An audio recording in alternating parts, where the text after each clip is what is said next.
You got to become a risk taker. Write that down.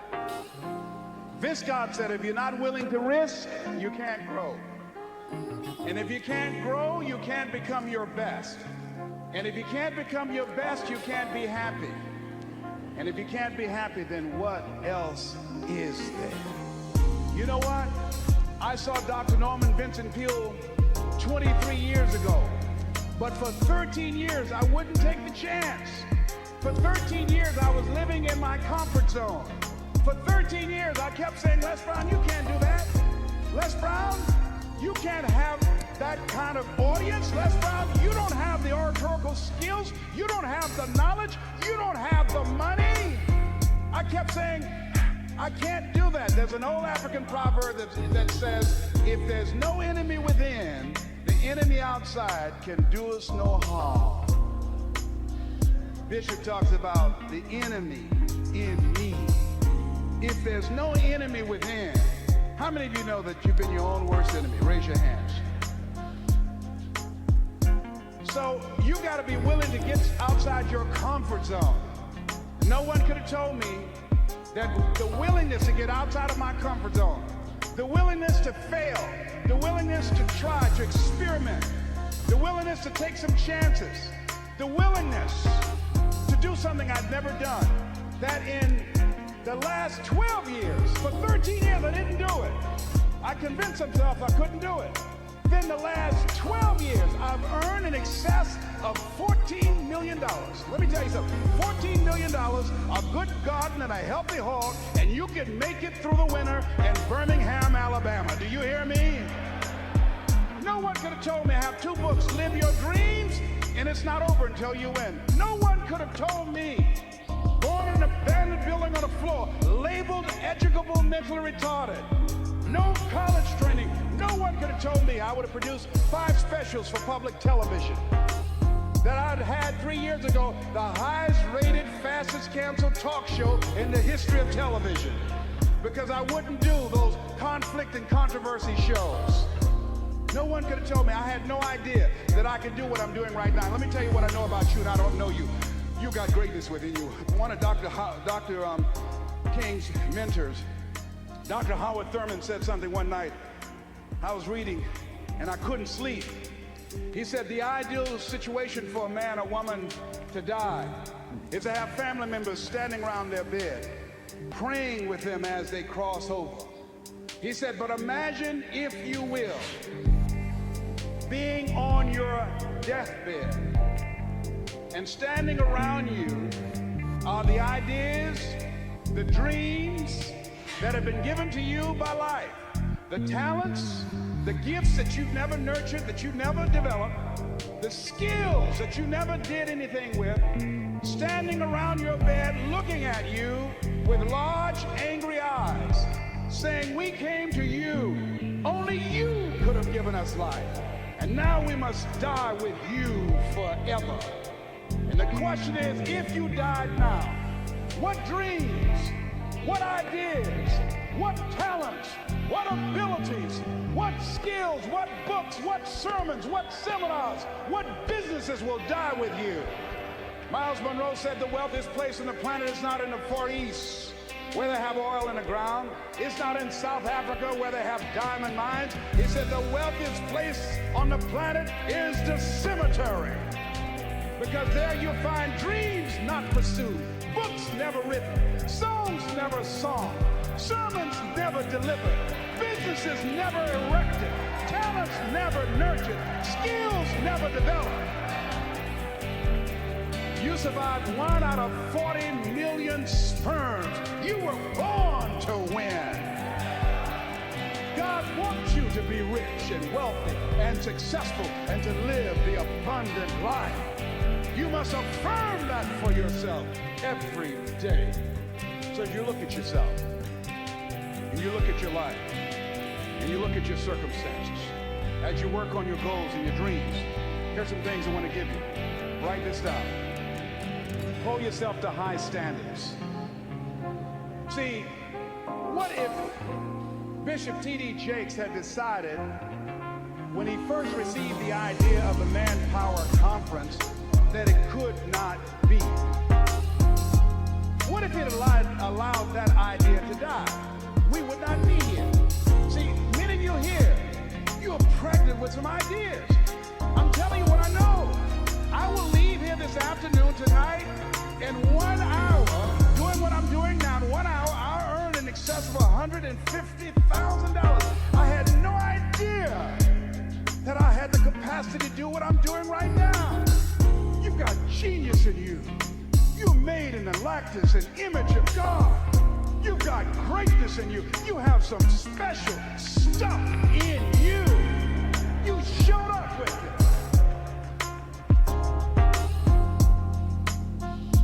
So as you look at your life and you decide to become a risk taker, make it okay to fail, experiment, trial and error. Repeat after me, please. No test, no testimony. Yeah, you're gonna face some hard times. What's the first thing they say when you get on an airplane before they take off? Fasten your seatbelt. Why? Because you will experience some turbulence before you reach a comfortable altitude.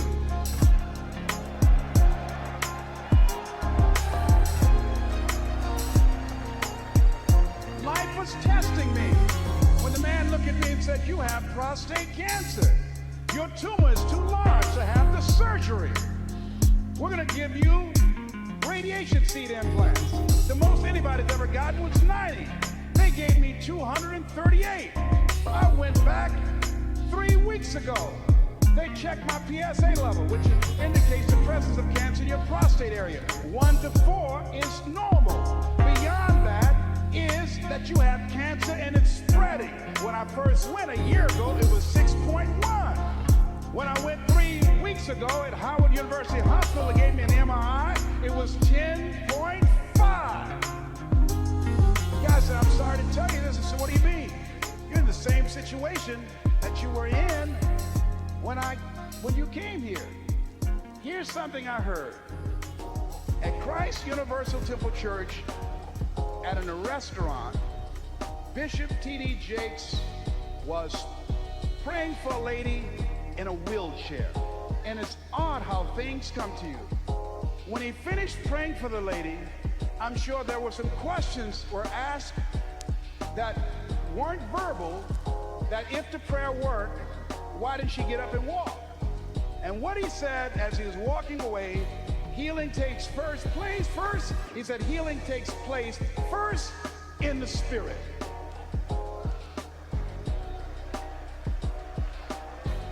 It didn't matter about his numbers. It didn't matter about their diagnosis. Judge not according to appearances.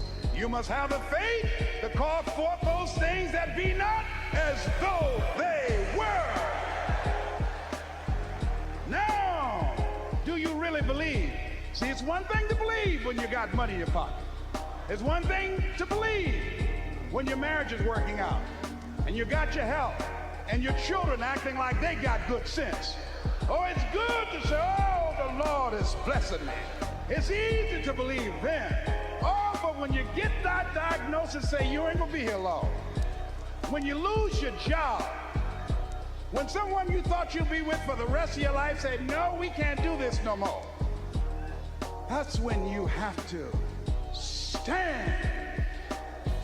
That's when you have to begin to live this faith, and that's not on you. That's when you got to call on something. How do you let that mind be in you? You got to be out of your mind to believe in spite of these numbers you can still make it. In spite of the pain you're feeling, you can still come back again. You got to be out of your mind. That's right. I'm in that Christ mind. I believe it. And not when things are just favorable, not fair weather faith. And you've got to believe that. When you're going out here with your ideas, with your products, with your services, and part of being successful is you got to hold yourself to high standards. I use Bishop Jakes as a model. His people take care of you. He's thorough. Hold yourself to high standards, whatever you do. There's no saying, do not go where the path may lead, but go where there's no path and leave a trail. Treat people with respect. Treat them the way that you want to be treated. Tony, who's with me, who's been assigned to me, courteous, respectful, called several times. Is there anything I can do for you? Can I help you out? That's first-class service. If you decide to provide first-class service. John H. Johnson, a book called Making Against the Odds, he said, there's no defense against an excellence that meets a pressing public need. When I decided to become involved in the motivational industry, I didn't have the money of a Dr. Norman Vincent Peale, of Zig Ziglar, of Tony Robbins, and all the other giants out there. I had the gift of gab. So what I did was I trained myself, I disciplined myself to read 3 to 4 books a week. First I started out a month. Now I've increased it with a reading system that I have. Mr. Washington said, Mr. Brown, yes sir. Do you want to make it? Yes sir. First you've got to develop your mind, young man, because you don't get in life what you want, you get in life what you are. Next, you've got to develop your communication skills. Once you open your mouth, you tell the world who you are. They said about Jesus, who obviously was an effective communicator, never spec a man. The reason that you're here is because no one can milk scripture and deliver a sermon that can transform your life and have you jumping up and down like you crazy, like T.D. Jakes. I'm home one day looking at this video my daughter gave me called He Called Me Son. Let me tell you something. By the end of that video, and I've never seen my father, when that video got to the end, I would go up to the television and say, Daddy! Daddy, come back, Daddy! I pushed reverse and backed it up and said, Daddy! Let me tell you something. He just broke me down in my bedroom all by myself. I'm looking around to see if anybody see me. That man crafted that message, you hear me? I'm crying like I'm at a funeral. I want my daddy. See, that's a gift, you hear me? That's a gift. People use his word anointed. The only place I've ever seen it applicable is in his case. That's the only thing. I mean to tell you, I think I'm a good speaker, but this is a bad boy we got up in here. Words cannot encompass the symbolism of what we have the chance to see up in here. And yet, he's down to earth. I mean down to earth, wear all these little funny outfits he has. I mean, it knocks me out.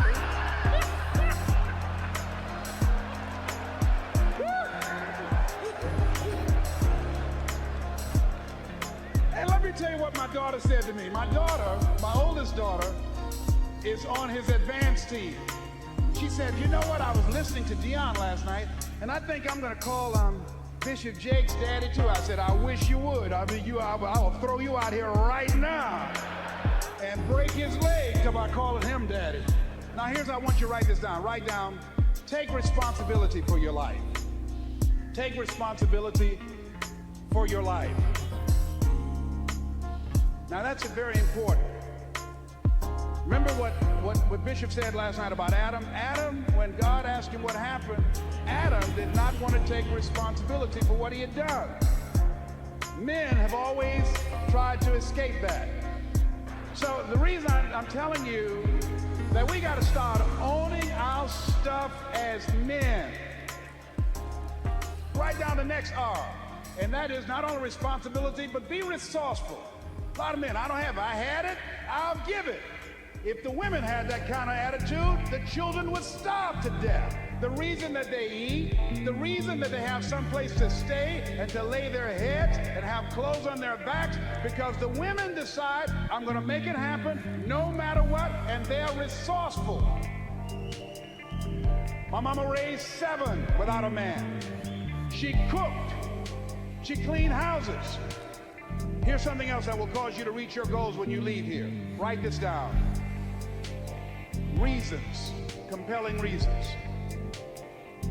While you're here, when you make this covenant with God, when you decide to live like a conqueror, when you decide to become more successful, to create wealth, to be a change agent in your community, what is it that can keep you on the straight and narrow, that will cause you to keep your commitment to your commitment?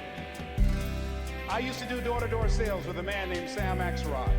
Sam Axelrod was intrigued by me, because when he came to pick me up, he didn't have to blow his horn. I was downstairs waiting for Sam when he came around the corner. And unlike the men that work with him and other young people, when it got dark and Sam blew the horn, everybody ran to the station wagon. And they would do a head count. And they'd say, who's here? So everybody's here except Les. And they'd say, hey, Les, come on. No, I'm not coming, Sam. Why? I haven't sold anything. No one's sold anything, Les. It's a long run from Liberty City to Overtown. You got to pass the 20th Street Sharks and the 14th Street Game. The jitneys will stop running soon. I can't stop, Sam, until I sell something. See, my reason for going door to door, different than everybody else. Most people out there trying to make some extra money to party on the weekend, or to buy a new outfit, or a new bicycle. The reason that I was working was to take care of my mama. The reason that I was working is because I was working on Miami Beach with my mother. My mama used to fix a kind of sweet potato pie that you couldn't eat with your shoes on.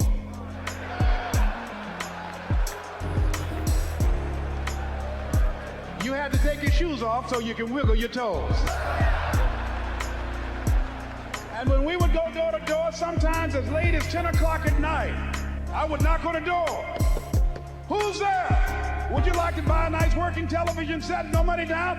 Boy, are you crazy? Yes, I am crazy. I'm crazy about my mama, and I'm going to take care of her. And I'm going to sell a television set tonight, and it might as well be you.